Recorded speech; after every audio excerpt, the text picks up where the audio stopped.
नमस्कार विद्यार्थियों, आप सभी का मैं मेरे यूट्यूब चैनल फिजिक्स गाइडलाइन में स्वागत करता हूं। आज हम इस फिजिक्स गाइडलाइन में अध्ययन करेंगे कक्षा 12वीं भौतिकी के अध्याय 7 प्रत्युत धारा के अंतर्गत प्रत्युत धारा परिपथ जिसमें केवल संधारित्र C लगा हो तो उस परिपथ में धारा और वोल्टेज कौन से कला में होते हैं एवं उसके धारती प्रतिघात के सूत्र क्या होते हैं, इस पर हम लोग चर्चा करेंगे। विद्यार्थियों, इस वीडियो को शुरू करने से पहले आपसे निवेदन करूंगा कि आप इस वीडियो को शुरू से अंत तक अवश्य देखिएगा ताकि आपको इस वीडियो के बारे में अच्छी से जानकारी प्राप्त हो सके। और एक निवेदन यही कि आप यदि हमारे चैनल पर पहली बार शामिल हो रहे हैं और अभी तक मेरे चैनल को आपने सब्सक्राइब नहीं किया है तो अवश्य सब्सक्राइब कीजिएगा, क्योंकि आपके सब्सक्राइब करने से और हमारे वीडियो को लाइक और शेयर करने से हम उत्साहित होते हैं आपके लिए नए नए टॉपिक पर वीडियो बनाने के लिए। तो आइए हम चर्चा करते हैं प्रत्युत धारा अर्थात ऐसी परिपथ जिसमें केवल संधारित्र C अर्थात धारित्र C लगा हो।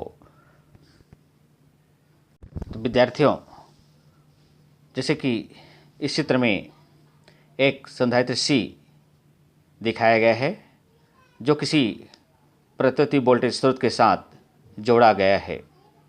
यदि किसी क्षण इस संधारित्र में आरोपित प्रत्युत वोल्टेज अगर V हो तो हम जानते हैं कि प्रत्युत वोल्टेज का जो समीकरण होता है वह होता है V = V0 sin ωt, और इसे हम समीकरण नंबर 1 देते हैं। यदि मान लेते हैं कि इस प्रत्युत वोल्टेज के कारण इस संधारित्र C के प्लेटों को प्राप्त होने वाली आवेश अगर कैपिटल Q हो तो हम जानते हैं कि धारिता के सूत्र से C बराबर होता है Q/V। यहाँ से यदि हम Q निकालेंगे तो Q बराबर हमें प्राप्त होगा CV। इस Q बराबर CV में हम समीकरण 1 से इस V के मान को इस समीकरण में रखते हैं तो हमें प्राप्त होता है Q बराबर CV0 sin ωt। लेकिन यदि इस प्रत्युत वोल्टेज के कारण अगर परिपथ में प्रवाहित धारा अगर I हो तो हम जानते हैं कि धारा के सूत्र से कि I = dQ/dt अर्थात आवेश प्रवाह की दर को विद्युत धारा कहते हैं।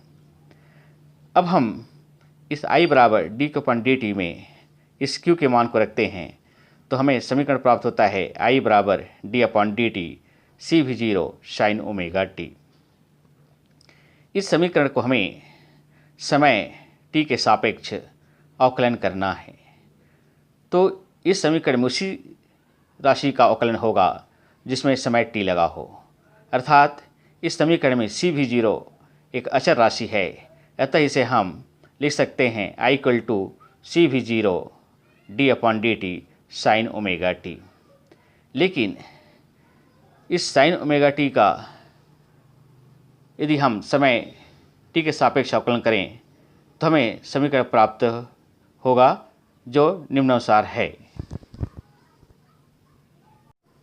I = CV0 cos ωt, क्योंकि d/dt sin ωt का अवकलन होता है ओमेगा cos ωt। तो इस प्रकार से ये जो समीकरण प्राप्त होगा वह होगा I = CV0 cos ωt। लेकिन विद्यार्थियों, जो प्रत्युत धारा का जो समीकरण होता है वो साइन में होता है, अर्थात कहने का मतलब है कि प्रत्युत धारा का समीकरण I = I0 sin ωt होता है। चूँकि इस समीकरण में cos ωt आया है, अतः इस cos ωt को हम साइन में परिवर्तित करेंगे तो हम जानते हैं कि sin ωt + 90 बराबर होता है cos ωt। अर्थात इस समीकरण को हम लिख सकते हैं कि I = CV0 sin ωt + π/2, क्योंकि साइन 90 + थीटा बराबर होता है cos थीटा। लेकिन जैसे मैंने आपको पहले बताया कि प्रत्यक्ष धारा का जो समीकरण होता है वो I = I0 sine omega T के रूप में होता है, लेकिन यहाँ पर CV0 ओमेगा यहाँ I0 के स्थान पर आया है, तो हम CV0 ओमेगा को I0 मान लेते हैं, जहाँ I0 = CV0 ओमेगा प्रत्यक्ष धारा का शिखर मान या आयाम कहलाता है। अब हम इस समीकरण 2 और समीकरण 1 की तुलना करें तो समीकरण 1 और 2 से स्पष्ट है कि प्रत्यक्ष धारा और वोल्टेज के बीच जो कलांतर होगा वो होता है phi = ω/t + π/2 - ω/t। कलांतर निकालने के लिए आप इस बात का ध्यान रखेंगे कि प्रत्यक्ष वोल्टेज और प्रत्यक्ष धारा में जो अग्रगामी होता है, अग्रगामी करने का मतलब है कि जिसका मान धनात्मक होता है उसे हम पहले लेंगे और जो पश्चगामी होता है उसे हम घटाते हैं अग्रगामी के साथ, तो कलांतर हमें प्राप्त होता है इस प्रकार से π/2 अर्थात 90 डिग्री।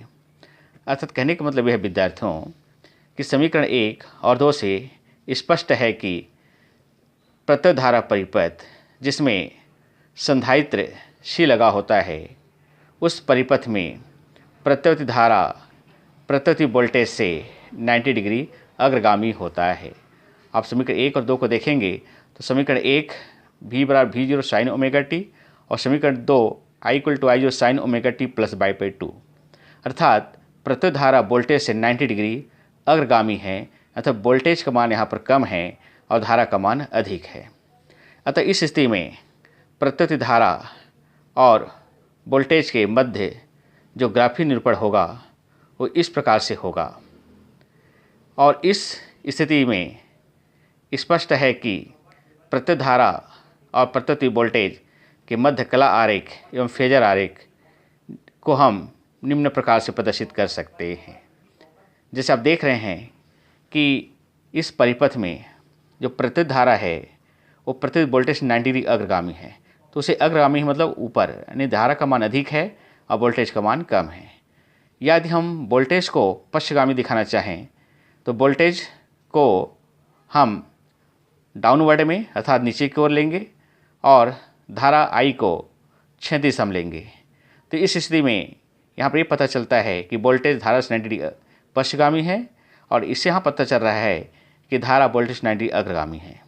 अर्थात इन स्थिति में प्रत्यक्ष वोल्टेज और प्रत्यक्ष धारा के बीच जो फेजर आरेख होगा इस प्रकार से होगा कि प्रत्यक्ष वोल्टेज 90 डिग्री से कम, अर्थात यहाँ पर प्रत्यक्ष वोल्टेज ω/t और प्रत्यक्ष धारा जो है इस वोल्टेज से 90 डिग्री अग्रगामी अर्थात ω/t + 90 डिग्री के रूप में दर्शाया गया है। तो इस स्थिति में ये फेजर आरेख कहलाता है। लेकिन विद्यार्थियों हमने ये पढ़ा है कि किसी प्रत्यक्ष धारा परिपथ में संधायित्र C लगा हो तो उस परिपथ में एक प्रतिरोध उत्पन्न होता है, एक प्रतिघात उत्पन्न होता है जिसे हम धारती प्रतिघात कहते हैं। तो हम लेते हैं धारती प्रतिघात का व्यंजक। तो धारती प्रतिघात का व्यंजक निकालने के लिए हम अभी पूर्व में जो चर्चा की उस पर बात करते हैं कि हम जानते हैं कि ऐसी परिपथ जिसमें संधायित्र C लगा हो तो उस परिपथ में प्रवाहित धारा का शिखर मान होता है I0 = CV0 ओमेगा। यह समीकरण को हम इस प्रकार से लेते हैं, इस V0 को इस I0 के नीचे लाते हैं तो हमें प्राप्त होगा I0 = V0 = ω/c, या इसी को हम इस प्रकार से लिख सकते हैं, V0 को ऊपर ले जाते हैं, I0 को नीचे लाते हैं, तो इस समीकरण का रूप इस प्रकार से होगा कि V0 = I0 = 1/ω/c। विद्यार्थियों हमने इस समीकरण को इसलिए ऐसा लिखा है क्योंकि हम इस समीकरण को ओम के नियम V/I = R के अनुरूप लाना चाहते हैं। तो इस समीकरण को हम ओम के नियम V/I = R से तुलना करें तो इस समीकरण में V की जगह में V0 है, I की जगह में I0 है और प्रतिरोध R के स्थान पर 1/ω/c है। इसी प्रतिरोध R के स्थान पर जो 1/ωc आया है, इसे ही हम, ये जो 1/ωc जो है, ये परिपथ के प्रभावी प्रतिरोध को व्यक्त करता है, जिसे हम उस परिपथ की धारती प्रतिघात कहते हैं, जिसे XC से प्रदर्शित करते हैं। अतः सूत्र रूप लिख सकते हैं कि धारती प्रतिघात XC बराबर 1/ωc। लेकिन हम ये भी जानते हैं, इसे दूसरे पे हम इस प्रकार से लिख सकते हैं कि ओमेगा का जो कोणीय वेग है उसे हम लिख सकते हैं 2πν, जिस आधार पर इसे हम कोणीय आवृत्ति के भी नाम से जानते हैं। तो इस सूत्र में ओमेगा की जगह में 2πν रखें तो धारती प्रतिघात का सूत्र हमें प्राप्त होगा x = 1/2πνc। तो विद्यार्थियों, ये धारती प्रतिघात का सूत्र है। आगे जितने आने वाले हम टॉपिक में धारती प्रतिघात की बात करेंगे तो वहाँ पर आप XC बराबर 1/ωc लिखेंगे।